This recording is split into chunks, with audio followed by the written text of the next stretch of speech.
और एक रिश्तेदार के माध्यम से यह रिश्ता का वातावरण चालू हुआ। बेटा पक्ष करीबी का है और बेटी पक्ष रोशी का है, और तीसरा पक्ष गणबाज का है, जिसने इस संबंध में भाग लिया और संबंध को करने के लिए उन्होंने ये बात चालू की। आज का जो पिछोरिया था उसका नाम श्रीमान भरतलाल बताया गया है। श्रीमान हमारे बेटा का मामा का लड़का है। भरतलाल उनके परिवार में से है। श्रीमान ने बाबूलाल, बेटा का बाप का नाम है बाबूलाल। बाबूलाल से पूछा गया कि बाबूलाल तुम तुम्हारे बच्चे का रिश्ता कर लो। बाबूलाल ने कहा कि भाई साहब रिश्ता कर लेंगे, हम जैसे आदमी होना चाहिए सीधा, और एक बच्ची ठीक होनी चाहिए। श्रीमन ने बोला कि भाई बाबू बच्ची बहुत सुंदर है, आदमी बहुत बढ़िया है, रिश्ता बहुत अच्छा है, आप जैसे बड़े आदमी हैं। बाबू ने यस कर लिया और कहा कि आप दोनों वातावरण हम कर देंगे रिश्ता। तो श्रीमन ने उनसे रोशी वालों से अपना वातावरण किया। इधर समय में दोनों एग्री हो गए, लेकिन बच्ची पक्ष ने न तो करीरी देखी, बेटी पक्ष वाले ने न तो करीरी देखी, करीरी के बेटा पक्ष का घर देखा और न बेटा देखा, और बेटा पक्ष वाले ने न रोशी जाट देखी न रोशी का बेटी पक्ष की घर जाकर के देखा, और बीच के माध्यम से ही यह रिश्ता तय हो गया जो भी था। और उनकी गोद भराई की तारीख भी बिचौलिया ने दे दी कि यदि आप बच्ची नहीं देखें तो आप जाए गोद भरें। बेटा पक्ष ने यह कहा कि भाई साहब आपने न तो फोटो भिजवाया ने हमें कोई ऐसा मतलब सबूत दिया, लेकिन हम आपकी बात को मानेंगे और गोद भराई करने के लिए रोशी चाहिए। उनके विश्वास से, उनके कहने से बेटा पक्ष गोद भराई के लिए रोशी पहुंच जाता है। 15-20 आदमी गए, वहां जाकर के उन्होंने बेटी पक्ष ने उनके लिए सारी व्यवस्था की, उनको चाय दी और वो बैठा दिए, चाय नाश्ता भी दिया। हमारे बेटा वालों ने कहा बिचौलिया से, जो उनका मामा का लड़का है श्रीमन नाम का, कि भाई साहब श्रीमन हम आ तो गए, लेकिन थोड़ी सी उस बच्ची को हमें दिखा दो, वो बच्ची कैसी है, हमने आप पर विश्वास किया है।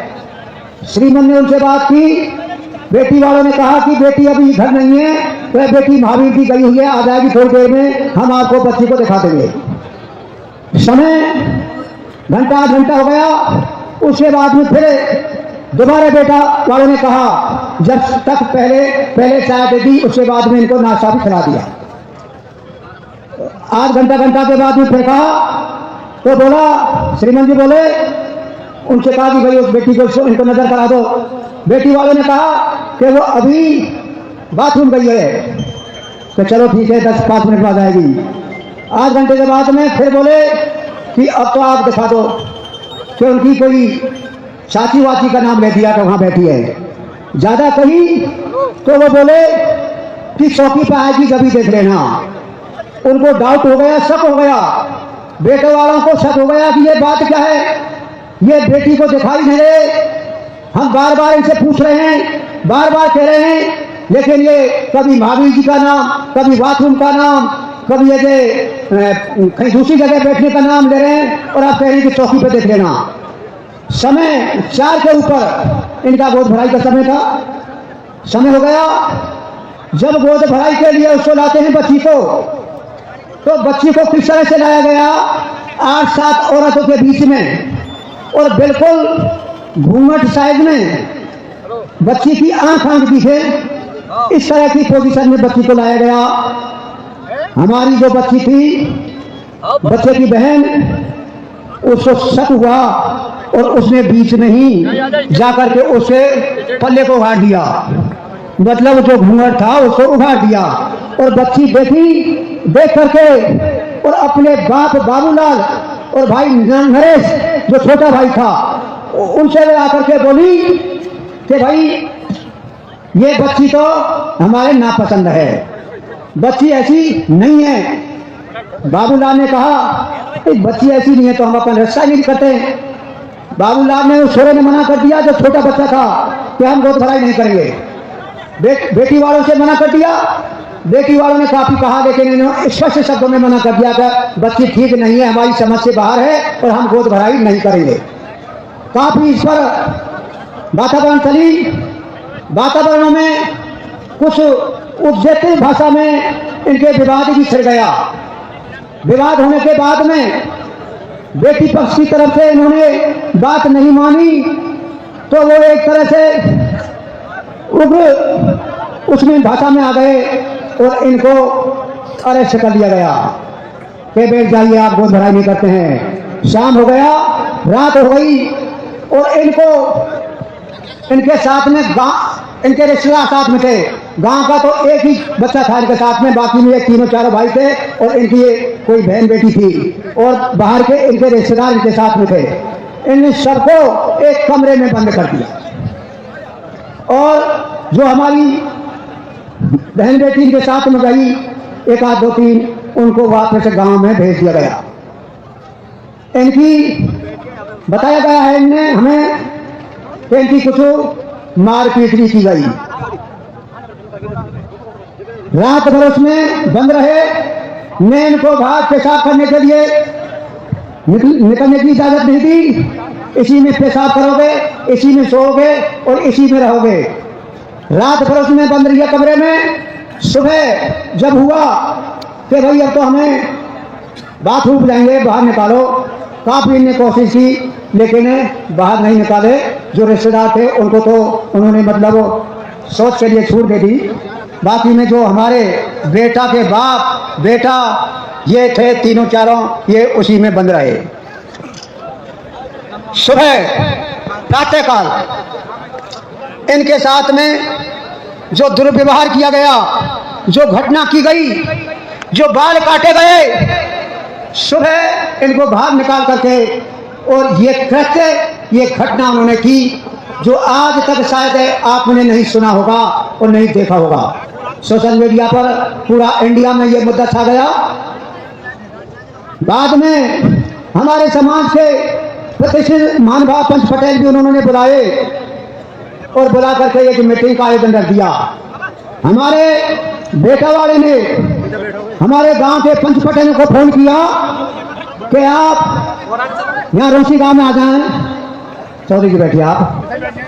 हाँ, यहाँ रोसी गांव आए और रोसी गांव में हमारे साथ में जो कुछ हो रहा है हमें यहाँ से निकाल करके और ले जाए।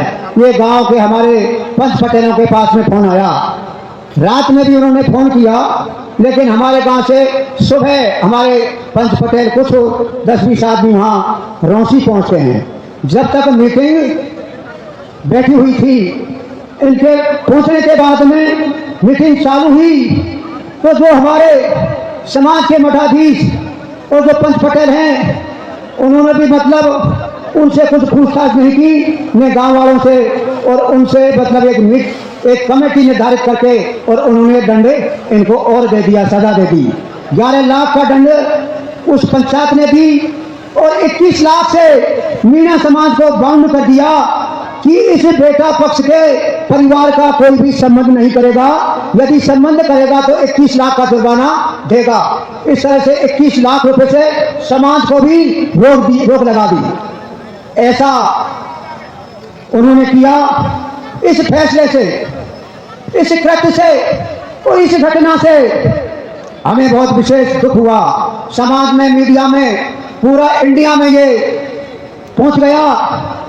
हमारा जो बेटा पक्ष का जो परिवार था वो सुसाइड करने को उतारू हो गया कि हमारा तो जीना ही खराब है। जब हमारा सम्मान गया, हमारी सब तरह से वो गई, तो इस संसार में हमें बोलने लायक और मुंह दिखाने लायक नहीं है, तो वो मरने के लिए उतारू हो गए। गांव वालों ने समझाया और बुझा करके उनको धैर्य बनाया और कहा कि हम समाज की शरण लेंगे और समाज से हम अपना न्याय कराएंगे। यदि गलती होगी तो समाज देखेगा और समाज इसकी छानबीन करेगा। इस तरह से हमारे स्थानीय गांव आसपास गिरदे ने यह निर्णय लेकर के इस महाविशाल पंचायत का आयोजन रखने का विचार विमर्श करके और ये तय कर लिया गया और 27 तारीख का इस महापंचायत का ऐलान कर दिया गया। अब मेरा आपसे निवेदन है कि उस जो कृत्य हुआ, वो घटना हुई, उसका हम समाज से, पंचम महोदय से हम उचित न्याय चाहते हैं। आप पीड़ित पक्ष के बयान दे सकते हैं और वहाँ जो गए हैं हमारे से, उनके भी बयान आप दे सकते हैं। किस पक्ष की कहाँ गलती रही, कहाँ मतलब उन्होंने ऐसा किया। हमारा यदि इस पक्ष में किसी प्रकार का दोष होगा, गलती होगी, जो भी पंच निर्णय करेगा, फैसला करेगा, स्थानीय गांव आपके फैसले का सादर वो आदर करेगा।